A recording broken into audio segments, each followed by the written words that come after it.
Querido, vamos a tomar contacto con Perú, vamos a hablar con Teresita Mendoza. Ella ha sido candidata a intendente de la alcaldía a la zona de Ferreñafe, en Perú, para hablar de la cuestión institucional, Sí, político-social que se vive ahí con el tercer presidente en menos de una semana. Hola Teresita, ¿cómo te va? Sergio Enich, Horacio Moglia te saludan, buenas tardes, gracias por este contacto.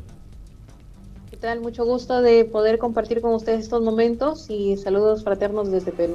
¿Y qué pensás de lo que pasó, no? Como mujer de la política, en cuestión de calidad institucional, cuando por primera vez en la historia Perú tiene 3 presidentes en menos de una semana? Bueno, la verdad no le hace nada bien a la estabilidad política de nuestro país. Es lamentable haber tenido esta crisis política. No solo tenemos la crisis política, ya lo compartimos, la crisis sanitaria a nivel mundial, pero frente a todo ello y dejando de lado la crisis sanitaria, la juventud sobre todo se dio cita en las principales plazas de todo nuestro país. Se ha autodenominado la generación del Bicentenario, y es así porque estamos próximos a cumplir los 200 años de vida republicana. Y esto ha motivado también que nuestro Congreso pues tenga que pensarlo 2 veces al momento de tomar los actos. Esto nos viene la crisis en sí por la figura que tenemos dentro de nuestra constitución política en que faculta la figura de vacancia presidencial aprobada en el Congreso con una mayoría simple de votos de los parlamentarios, que muchas veces son puestos primero debajo de la mesa, acordados para tomar el poder, y se le ha autonominado como un golpe al Estado, ¿no? De parte del Congreso. Se juramentó en este caso, el presidente del Congreso, del Parlamento, como presidente de la República, luego de la vacancia de Martín Vizcarra. Una cláusula que tendrían que revisar y sacar, ¿no? Porque la verdad es más fácil extirpar un presidente, exectar un presidente, que un congresista, que un intendente, que un gobernador. Hay algo que no está bien ahí en esa constitución. Es algo que ya está sobre el tapete, porque incluso el Tribunal Constitucional peruano ya ha citado para tener esa aclaración. Si bien el efecto no va a ser retroactivo, no va a colocar las cosas como eran antes, no va a devolver la presidencia a Vizcarra, pero sí se va a poner claras las acciones sobre qué implica vacar a un presidente por incapacidad. Hay decenas de manifestantes que están aún en hospitales, hay incluso manifestantes, aparte de los fallecidos, que ya no volverán a caminar porque tienen proyectiles de plomo usados por la policía en la médula espinal. Muchos de ellos incluso se debaten entre la vida y la muerte. Hay un joven de tan solo 22 años que tiene afectado el cerebro, cuando sabemos que la policía en este tipo de manifestaciones solo tiene autorizado utilizar armas, en este caso de goma. Sí, no, relacionado con esto, casualmente, las Naciones Unidas está por realizar una investigación por violación a los derechos humanos en función de la represión, digamos, la excesiva represión que han llevado adelante las Fuerzas Armadas, y fundamentalmente con esto podemos hacer un paralelismo, ya que, digamos, el Parlamento peruano es un ámbito que tiene mucho poder, y este poder muchas veces canalizado hacia situaciones, digamos, que no tienden, digamos, al crecimiento democrático y constitucional. Así que realmente desde este aspecto por allí hay muchas cosas que hay que comenzar a cambiar, ¿no? Se está incluso solicitando como una demanda ciudadana el cambio de nuestra constitución. Yo lo veo lejano porque nuestra constitución, si bien es cierto tiene algunas deficiencias, puede ser modificable, pero de ahí a llamar a una constituyente y hacer el cambio, lo veo muy difícil. El tema del Parlamento y todas las facultades que tiene, creo que sí tiene excesos, e incluso tiene figuras, como ya lo mencionaba, la de la vacancia, que faculta incluso estas componendas. Otro punto también hay que ver que este Congreso fue elegido recién en abril, tras la disolución del Congreso anterior por parte del presidente Vizcarra. Y recordemos que la presencia en las mesas de votación fue mínima debido al periodo de verano y de pandemia. No, votamos en enero. Ah, claro. Votamos en enero. Antes. pero por la pandemia asumieron recién en abril. Vamos a sumarla a nuestra querida compañera de Buenos Aires, la licenciada Elena Carmelich, que como bien politóloga que es, seguramente tiene alguna pregunta interesante que a nosotros se nos está escapando. Elena, ¿cómo te va? Muy buenas tardes. Gracias, Horacio. ¿Cómo estás?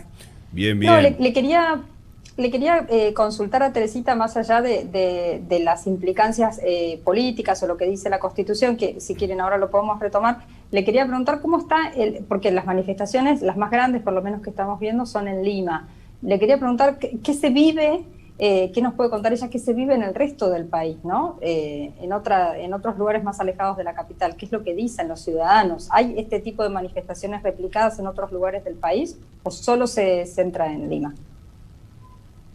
Han habido también, luego de las dos grandes convocatorias que hemos tenido a nivel nacional, han habido manifestaciones en las principales capitales de las regiones de nuestro país, donde sí se ha visto la afluencia de mucho público, pero estas han sido pacíficas. La policía estuvo resguardando, estuvo liderando, digamos, las manifestaciones, guiando las movilizaciones, pero en ningún momento hubo represión, enfrentamiento, actos vandálicos como sí se ha visto en Lima.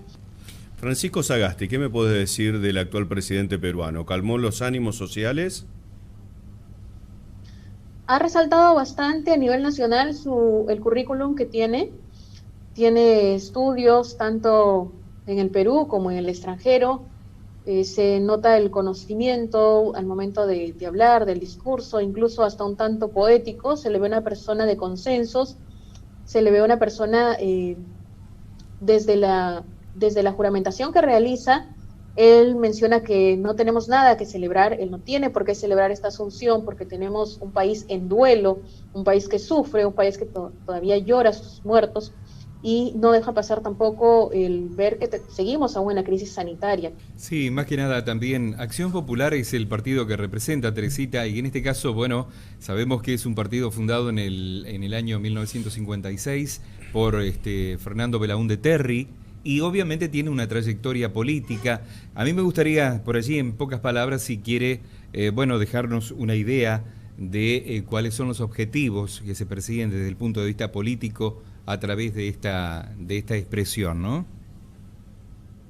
Nuestro partido se ha visto muy golpeado en esta crisis política debido a que el presidente denominado golpista era parte de nuestro partido. Sin embargo, él simplemente asumía al ser el representante del Parlamento, al ser, en este caso, el presidente de la mesa del Parlamento. Estamos hablando de Merino. Muchos de Merino. Muchos de los líderes de mi partido, de Acción Popular, han tomado distancia de Merino.